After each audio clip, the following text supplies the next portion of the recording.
What struck me the most about my conversation with Gamal was the message that pervades his life and his work. You can help people just by allowing them to be who they are, even if you disagree with them. What a profound thought for a time when adherence to your group's thoughts and opinions is valued above even rational thought. And I was personally moved by his story of being viewed as a good Black person and all that means. His words are a good reminder that as we shape our individual lives, you sometimes have to simply spread your wings and soar.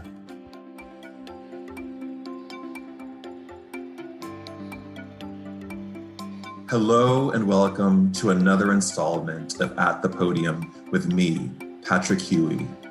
At the Podium is a platform where we will learn from people who come from different walks of life, careers, and experiences, but all share one thing in common. They have stepped fully into the transformative power of saying yes to the unexpected turns of their lives, and they are now using the power of their voice, or a podium, to make an impact on the world we live in today. At the Podium is the intersection of art, culture, and big thoughts wrapped up in good old-fashioned conversation. Today, I'm thrilled and humbled to share the podium with Gamal Palmer. Gamal is the principal and founder of Conscious Builders, and he is also the founder of the Diversity Gym. A graduate of the Yale Drama School and a student of Oxford University with a strong background in organizational leadership and inclusion, Gamal has worked with hundreds of leaders, executives, and CEOs to help them diversify their teams and increase effectiveness and collaboration. He's worked with large-scale businesses and nonprofits, including Semper Energy, Live Nation, Intuit, Yale, and USC Business School, to name a few. Through the Diversity Gym, he's worked with thousands of individuals to help them find acceptance and foster inclusion. Gamal sits on 3 national boards: Upstart Lab, Jews of Color Initiative, and American Jewish World Service. As a speaker, his TEDx and multiple talks focus on utilizing social impact and authenticity, becoming your power. So Gamal, welcome to At the Podium. I'm so happy we could make this happen today. I'm so glad to be here. This is great. I love the platform that you're creating and that even more people are going to be able to benefit and experience your awesomeness. So happy to be here. That's the point. Not my awesomeness, but to hopefully benefit, manifest some happiness and joy in the world. But isn't that a part of I'm cutting you off, but isn't that a part of your awesomeness, is that you do that so authentically and, you're consistent, right? Like, and that's a part of the awesome experience of, of being a friend of yours or a colleague, is that you are so good at bringing joy and even questioning and pushing back on things in a way that is inspiring. Well, you're going to make me blush. So thank you. I'll be turning red in a minute. Meeting. Today, we are talking about you. So you and I are part of that nexus of people known as the Yale Mafia, which kind of is how we became familiar with one another. You came after me at school, so we never crossed over there, but our lives in California have brought us together professionally and personally, which is so awesome. And one thing that I love about your story, Gamal, is that your mission for social impact and social justice and your love for theater began in a prison at the age of, in 8th grade. Yes. My social justice work and my activism that has really led to what I'm doing now, which is working with companies on systems change work around diversity, equity, and inclusion. But the work that I do now really did start back then when I was in 8th grade working for a improvisational, intergenerational social impact theater company.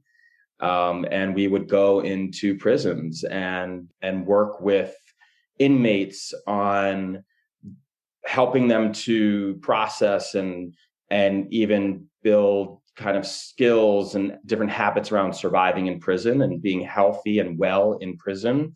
And then also there was a lot of exercises and discussions around how to maintain a way of being so when you're out of prison, you stay out of prison. Mm.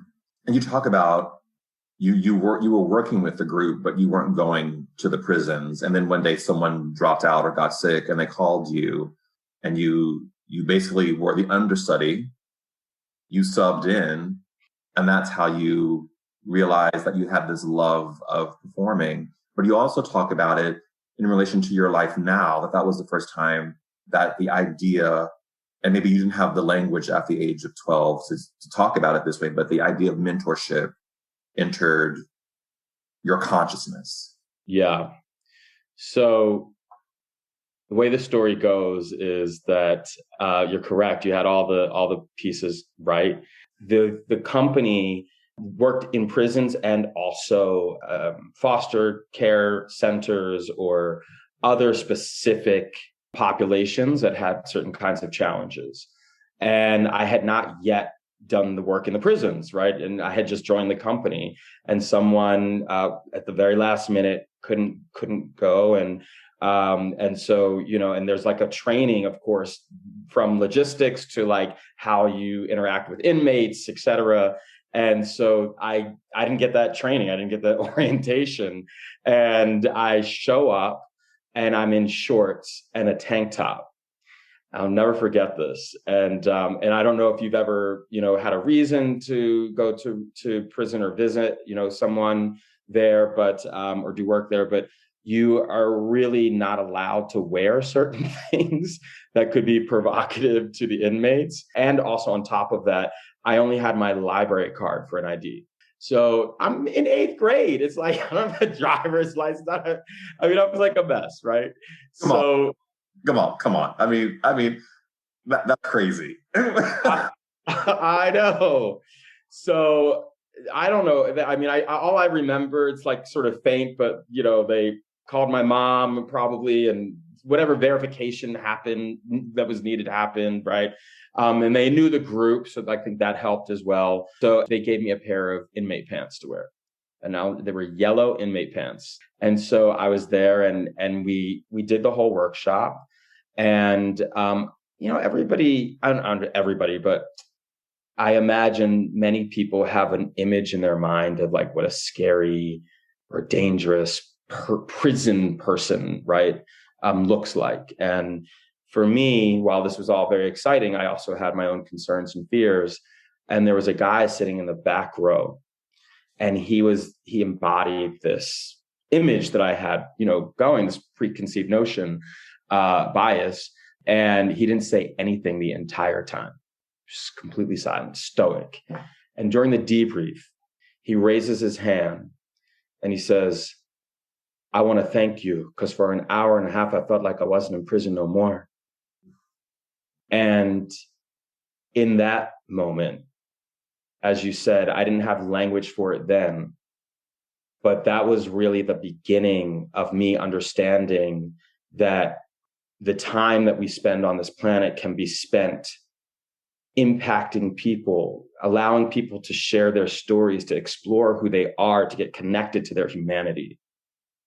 And I, like any teenager, you know, had my ups and downs and challenges, but that I held on to that. And I always continued to pursue that experience, that feeling that we can bring somebody else's humanity out and we can actually help them liberate themselves.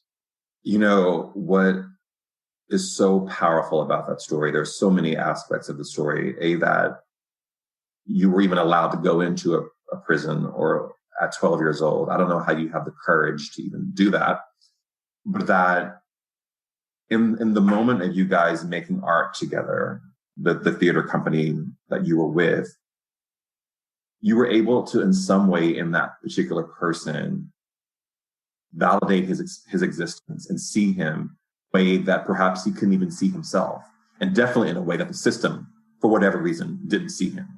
And I think that's powerful. Thank you. I grew up in a neighborhood that's very special. I talk about this a lot in workshops and consulting, especially when I'm working with executives and CEOs, and particularly in this time around with such an emphasis on diversity, equity, and inclusion. And leaders are really grappling with how to do this, right? Like how do I be more inclusive? How do I not make a mistake? How do I speak? Like what am I allowed to say, right? And I share with people about, like, one of the examples that I use when working with folks is about the neighborhood that I grew up in, it's called West Mount area in Philadelphia. My parents moved to West Mount area in Philadelphia because it was a neighborhood where a lot of biracial couples were moving to at that time in the early mid 70s. And my parents are biracial. My father's a civil rights activist. My mom is an activist in her own right. She started one of the first needle exchanges in the country. So, side story, like, growing up, rather than like going to soccer practice on a Saturday morning, I was going with my mom to needle exchange to exchange. This is where a person who is a heroin addict or who does heroin can exchange dirty needles for clean ones to prevent the spread of HIV. It's also an opportunity to get other resources and support. So anyways, that's the environment that I grew up in. But West Mount Airy, back to my point, and more specifically, West Mount Airy, Jewish people, Christian people, Black people, biracial people, right? And it's still, even to this day, known for pretty much being famous for being this very much so diverse neighborhood, middle to upper middle class neighborhood. The things that people built together, the way in which they take care of that neighborhood, the way that people feel about that neighborhood that live there, is largely because it's a place where all of these different perspectives and these different opinions and ways of living and ritual and religion, right, can coexist.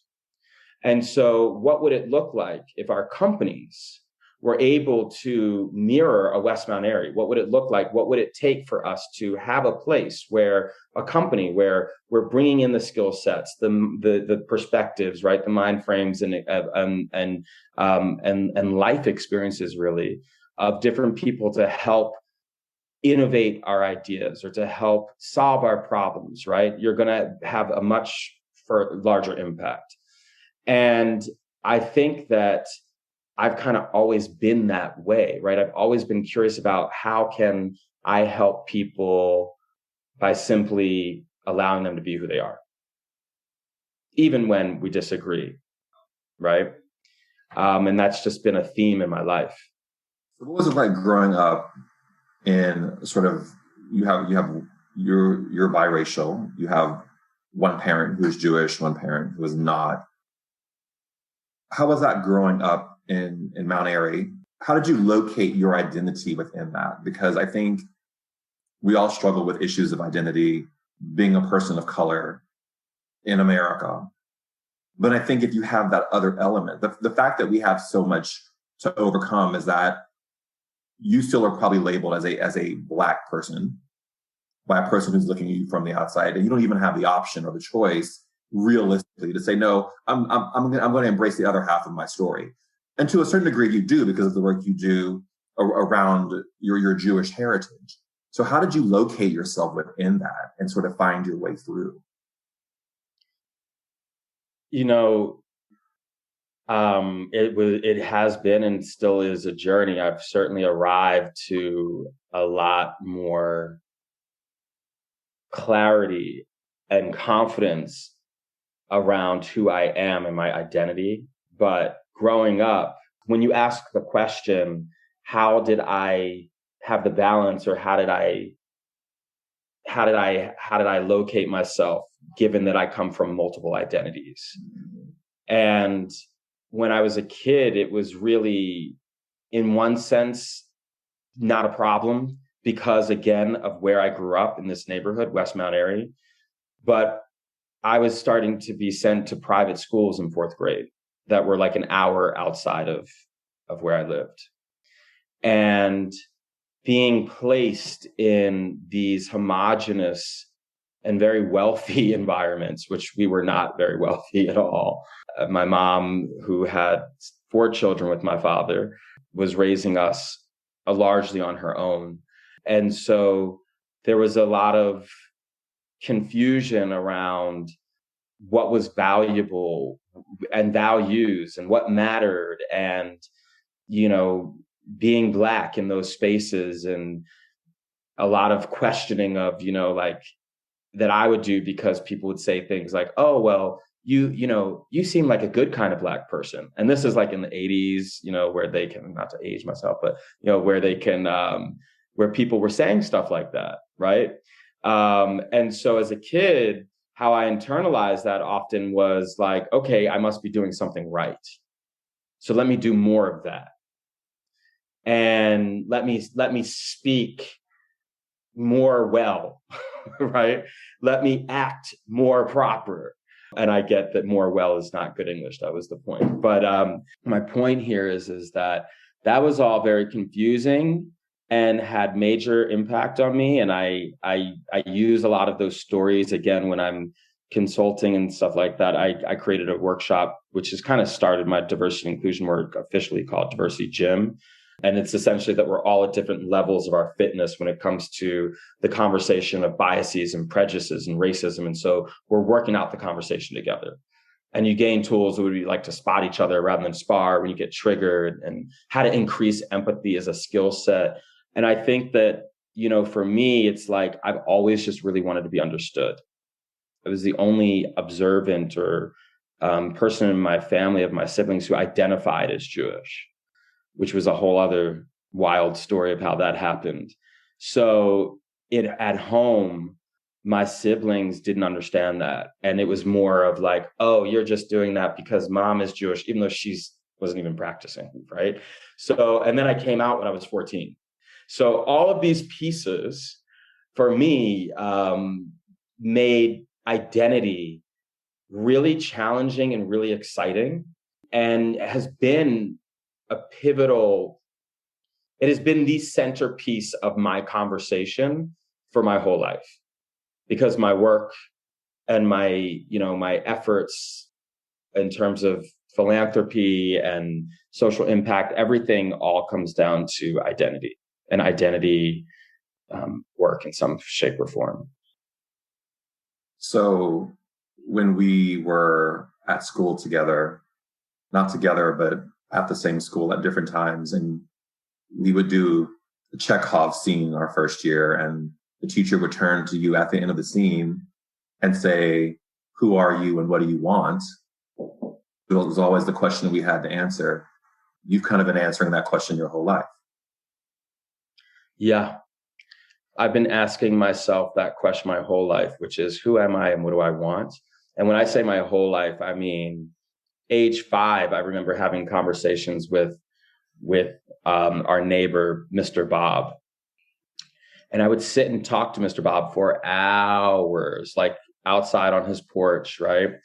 And ask all these questions. And he was always like, what?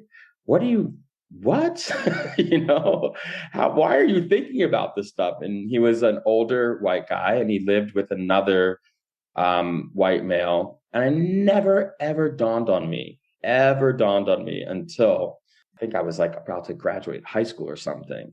And I had already moved away from that area, but I went back just to say hi to some people. And Miss Dottie, who lived on the first floor of this townhouse, I said, oh, so what happened to Mr. Bob? And you know, and the other guy who I didn't even know, she said, oh, well, you know, you know, he passed away, and the roommate left. And she's like, you know, but who knows what they were doing up in that apartment. Right. And so it dawned on me like, oh, so they were gay. And so somehow at a very early age, I was gravitating to other people as a mentor who also had an identity-based conversation, right? And for these two men to be living together and they were older when I was a kid, right? So like when they were younger, just this cyclical thing around who are we and what are we doing here and how can we be allowed to be who we are, right? How can I as a leader lead in the ways that I want to lead? How as I as an artist or as a biracial person or a gay person or a Jewish person, how can I do that in a way that is authentic and also invites people in, as opposed to making them feel threatened or feel like, you know, they're being contradicted or something's missing. So these are the kinds of questions that I've been asking myself my whole life. So Gamal, who is Patricia Gross and why is she important in your life? How did you find out about Patricia Gross? You have a lot of content online, and you speak about her very poignantly in one of your talks. It wasn't your TED talk, but in one of your talks, it was a university, I believe. You spoke about this woman, Patricia Gross, and you situate her in your life as sort of that pivotal moment. One of those moments on the course where you said yes to a new way of thinking about theater and what theater could or couldn't do, and social activism. Yeah, well, first of all, thank you for whatever research you did or for even presencing her. Patricia Gross was a huge mentor and influencer of mine in college. And I mean, I've always been a wild child. And I was at the University of Miami for acting, and in my first year there, it just wasn't going great. You know, I think going back to the identity piece, it was like, you know, I was really coming into like my Black maleness now that I had moved away from home, and had that freedom, like this new sense of freedom and searching for what that meant, like one does when they go to college. But I had started to like not identify as biracial and start to identify as Black. And so the faculty there, a few that I really did support me, and we really connected. But overall, the experience it wasn't a match. But Patricia Gross, who was a theater teacher, but in the bachelor, like the BA, the liberal arts department, whereas I was in the conservatory. And so I've tried to find her. Patricia, if you ever see this, call me, find me. So I don't really know where she is now, but this woman is so powerful. I mean, first of all, she had this jet black hair, right? And it was always perfectly like curled, right? Like right at the ends here, and would wear like these just very specific, almost like her uniform almost, and classy, super classy. And, you know, and bright lipstick. And I would go into her office and say like, oh, I just read this play, or I just read that play, or, you know, this scene that they want me to do. And she'd say, you know, like rolling her eyes, right? Same conventional stuff, same boring stuff. I didn't know it was the same conventional, same boring stuff. It was the stuff that, you know, that everybody's exposed to in drama schools, the classics and everything. And, you know, and Patricia Gross, who was very proud of her Irish culture, she would introduce me to new plays and to young writers who weren't known and who were doing like really inspiring and meaty stuff. And as I was grappling with like, do I want to be in this conservatory or do I want something broader? She was like, you just have to soar. You just have to spread your wings and just soar. And really quickly, there's a thing called the Miami Circle. And the Miami Circle was uncovered when they were going to do one of the largest skies, probably a condo building or some sort of like skyscraper. And it was right at the mouth of the river. And Miami, if you don't know, it actually means mouth of the river. And the circle was uncovered, and it was a sacred circle. And there were a couple of different native nations who were claiming the circle. And so before the bulldozers could go and destroy this land, including the circle, there were homeless people, native people. They started camping out around the circle to protect it. And, fights in court and everything till eventually they actually won the lawsuit. And so the Miami Circle is actually there now, and you can go and see it. But Patricia wrote a play called Mouth of the River. And she asked me to play the lead role, Eddie, who is this guy who's like born at the mouth of the river. And he's like this protector of the river.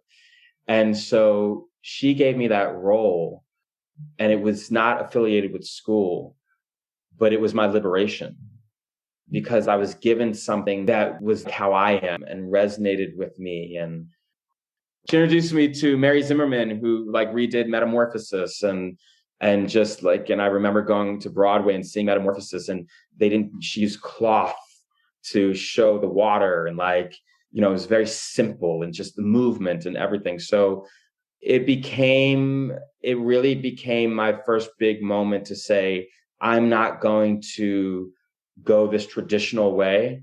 I'm going to, and I'm not going to do like the way things are supposed to. I'm going to design my own life. And I get to say how it goes, and I get to absorb and be a sponge for both the things that are sort of the classics or the supposed tos in life, as well as all of the things on the fringes. And didn't you write a one-person show? I did write a one-person show. Wow, you're freaky in a good way. It's like my past. It's funny because I don't act anymore. It's strange how it's so much not even in my consciousness, which I'm sure you can relate to, or maybe you can relate to too, given that I don't believe you act anymore either, that you're really, working in corporate world now, as I am. But yes, I wrote a one-man show called Mosaic. And Mosaic, I spent some time. So I ended up designing a public health course for Yale, where we brought public health and pre-med students to Swaziland and South Africa to work with public health workers on essentially healing and wellness. There's a lot of trauma, particularly in countries like Swaziland, where 29% of the population was infected with HIV. So it's like 1 out of every 4 persons. And people who were working in the public health industry, a lot of people, they didn't live a life where they planned on working in the public health industry. It was in response to the epidemic. And so there are people who, were caretakers who had to work with people dying and then go home, and family members would be essentially dying at home, if not actually dead. And so we were doing work at the intersection of public health and theater for social change. And I got to work with some really brilliant people in the UN. We partnered with the UN and with embassies, et cetera. And so, but I started hearing stories of people and particularly men. And I got very interested in hearing some of the vulnerabilities that particularly, Swazi men, African men from Swaziland, or African men from South Africa, which is where I was working before I started working like Tanzania and Kenya and everything, what they were going through. And I wanted to be able to share some of those stories. So I interviewed over like 100 men in North America and about 3 or 4 different African countries. And I played 12 of them in this show called Mosaic. And it was this mosaic of the, I could say, African male and American Black male experience. And it was for the World Performance Project that I did that for, that commissioned that work. So you've had a lot of experience in Africa. I think you've worked in 15 different countries, Middle East, obviously the US. How have those experiences molded you as a human being, but also within the work that you're doing? How has that impacted and molded and shaped that? Yes, I really learned a lot. I mean, first, I feel like one of the fortunate people who were able to, as a Black man, to be able to have the opportunity to go to any African country where you are no longer a minority. It is daunting. It's a very weird feeling to be in a country where everybody's Black. Obviously, in America, if you're white, that's, you know, the norm. So I think many Caucasian people, because they don't have to, they don't think about that, right? Like they don't think about, you know, except for if you go on vacation, you may think, oh, right. But it's more of a spectator perspective. So that wholeness that I was able to feel was very empowering and gave me a kind of flavor of confidence. So I think I went from egotistical to confident. And some of that came from my Americanness being pointed out by African folk in an African context. Some of it came from me seeing how my Americanness was playing out in my interactions with people from the countries that I was visiting in ways that I did not like. And because I was also there with a position of power, because I was at Yale and, you know, I had resources and I was funding things while I was there, I very much so was given power and given privilege by people, and I started like to experience that and see what that was like. And I was young too. I mean, and I had never really had like, I was an actor. I mean, you have responsibilities as an actor, you have major responsibilities as an actor, but it's a very different kind of responsibility than being responsible for a budget and for students who are in a different country, who are mostly white in Africa, right? Like, and women, right? And for their educational experience and for my staff. I had a lot of responsibility that I completely did not understand. And it was through my interactions of being curious about how to be relatable that I was able to really move myself from this guy who, I mean, I, you know, is at the best university in the world and doing all these things, to go, as I said, from ego to confidence. And so that's one thing that I would say has really helped shape me. And very quickly, I would say just another thing is, so that story that I told about, you know, the moment that I had in prisons, being able to like then see that work kind of continuing without me knowing it, but like in this African context and bringing in public health and like statistics and everything. I think what I want to say is like, I also learned how to be much more metrics driven and much more about the bottom line and practicality. So to take from like a feeling and concept and to put into strategy to actually be able to impact people and sectors and to really make change. Yeah, you know, when my career took me to Jamaica and I lived in the Caribbean for 4 years, it was similar to your African experience, where it was the first time in my life I was not in the minority. And the entire paradigm, your entire awareness of yourself shifts when you're relieved of that thought, that awareness that we often have as American Black people. So I think it's a very important and liberating experience for us to have.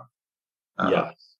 It gives you a very different perspective on the world. And it does, and it's a subtle change, but going from ego to confidence it's a huge journey, though a subtle one. Yeah. And it takes work. And it takes being able to be honest with yourself. It's very strange to me, Patrick, I have to say, that people are so resistant to admitting that they did something wrong or they made a mistake or that they don't know something or that they used to be a particular way that they don't like today, right? Like looking back.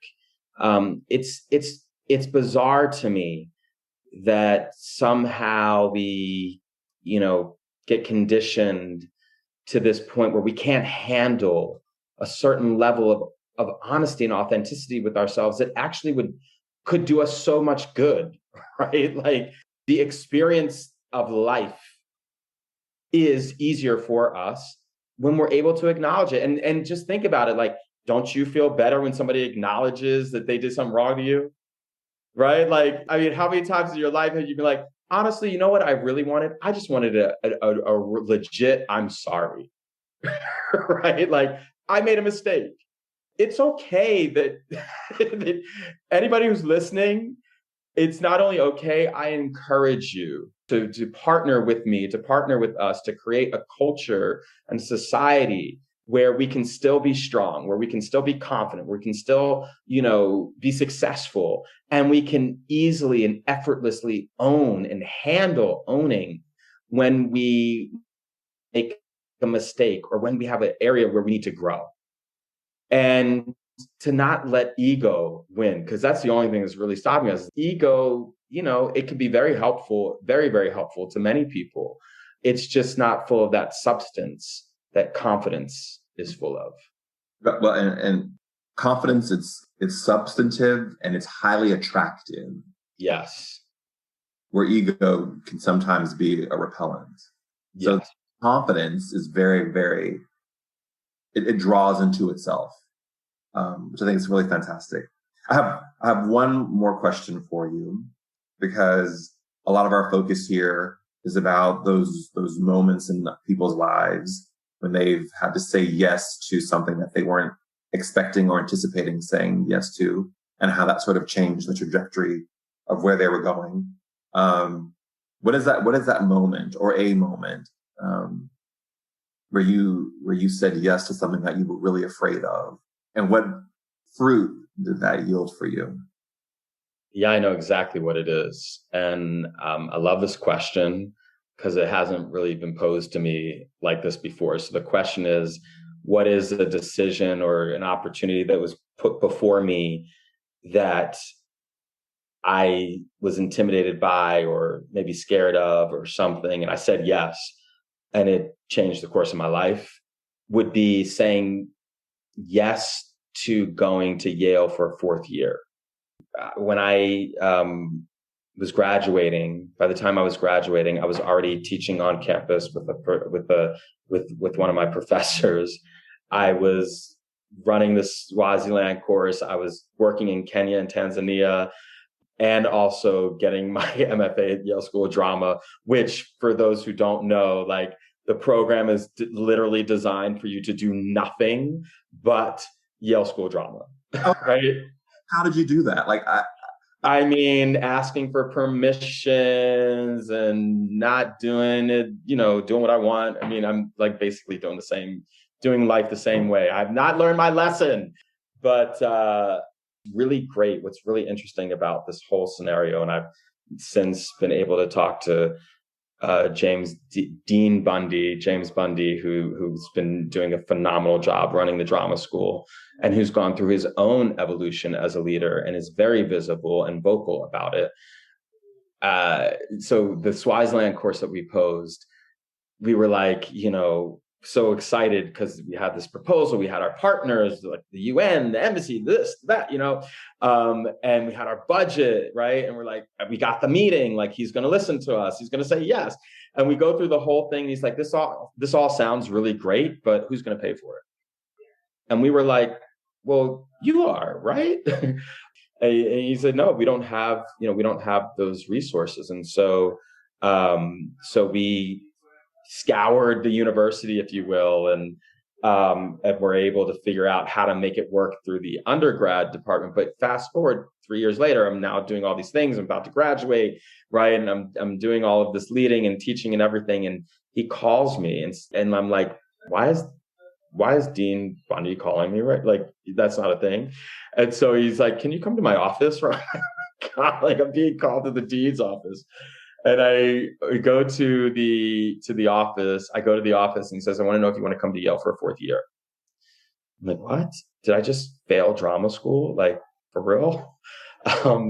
And he said, I want to see if you want to take classes at the School of Management and also through theater management to really hone your administrative skills and your producing acumen, et cetera, because you clearly aren't interested in acting. and we believe in you and we want to invest in you, and you could, produce something here. Maybe you could create a course for the drama school. So that no from 3 years ago became a massive yes in that moment. And as you know, when you're going to graduate from the acting program at the Yale School of Drama, you're going to do this thing called the league scenes. And the league scenes are essentially the introduction, it's to show all the casting agents and, and other agents, et cetera, managers, your work. So you can sign with somebody and have a career. And my whole life, like at that point, I'd really only been an actor. I started acting at age 5. And so this would mean I would be foregoing all of the energy that you can get from the opportunity that comes your way. I'd be foregoing all the opportunity that comes your way from doing the league scenes, because I would be in school the next year. So there's no saying yes to agents and managers and stuff.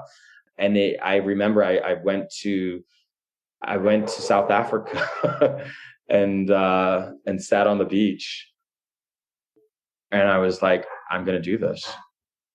I remember like super clearly, because I still had some interviews that I was doing, and for this theater project I was working on, Mosaic. And I came back and I did the year, and it was the hardest year of my life. I had never done anything more challenging. I mean, these were people who actually like took GRDs to get into school of management. Right. And I'm like, in strategy class with them and behavioral leadership. And it was just a massive learning curve, but I did it. And the program that I designed in partnership with Faye Simpson, who is a good friend and professor of mine from Yale, was called The Quest for Social Justice Through Music, Theater, and Religion. And we partnered with the Yale Divinity and Yale Drama School and brought graduate students to Tanzania to work with imams and Christian leaders and Muslim sheikhs around conflict resolution and healing. And the rest is history. That's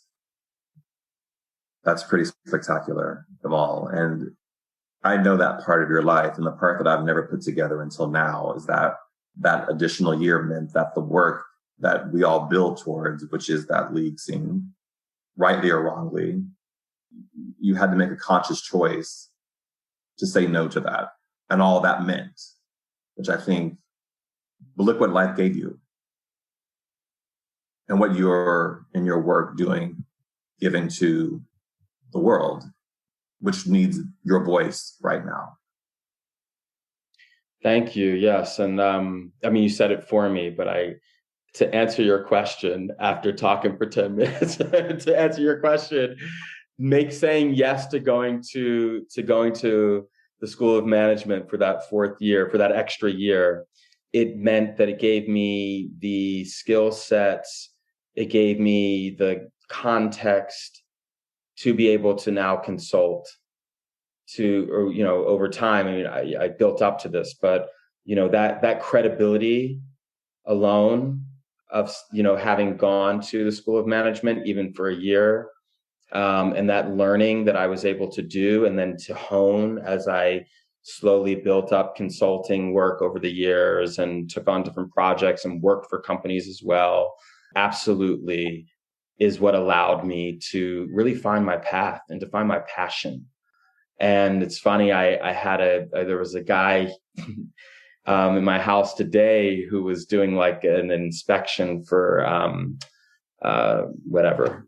he was doing an inspection, and he asked me like, so what are you doing? He was like, you have a glass of water. He's like, so what are you doing? And what do you do? And he said, so you love what you do, right? And I was like, I absolutely love what I do. I love working with leaders. I love working with teams. I love, working around communication. And he was like, that's so great. But like, you're not like, you don't even think a little bit about like, you want to do something else. And I was like, no, I really don't.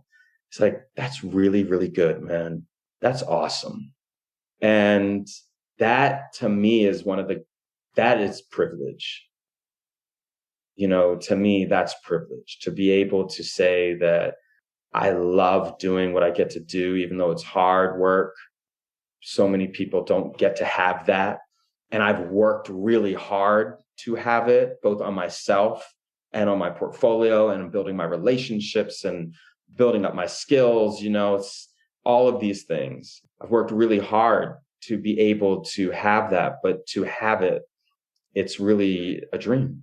I think the beauty of what you said, and I think it's a lesson for everyone to take away, is that saying yes is not always easy.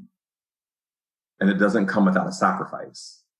But you have to have the ability to see or imagine, or maybe not, what can be on the other side. And it sometimes means that you have to let go of something, and letting go, there's always somewhat of a pain or a loss.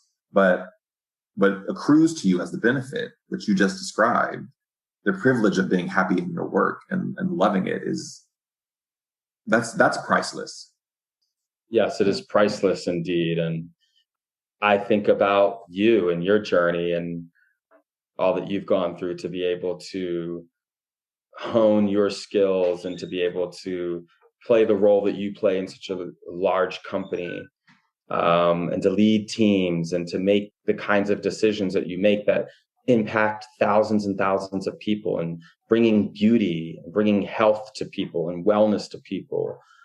While it's hard, I know it's hard because you've told me, there are challenges that you have to navigate like anybody. And then also that you're a man of color, who is, I'm sure, questioned in ways that are not necessary, but yet nonetheless happen. At the end of the day, you get to be able to create beauty and to inspire people. And that's why I'm so proud of you. And I'm so honored to be a guest on this show. Well, you raised the bar just by showing up, my friend. And I thank you. I thank you 1,000% for your time today and your willingness to share your voice and wisdom with us. And I'm beyond grateful that you gave us some time today. Thank you. Anytime. All right. To those watching, you can follow me on IG at @PatrickHuey or on LinkedIn at Patrick Huey. Remember, we all have a voice. Use yours wisely.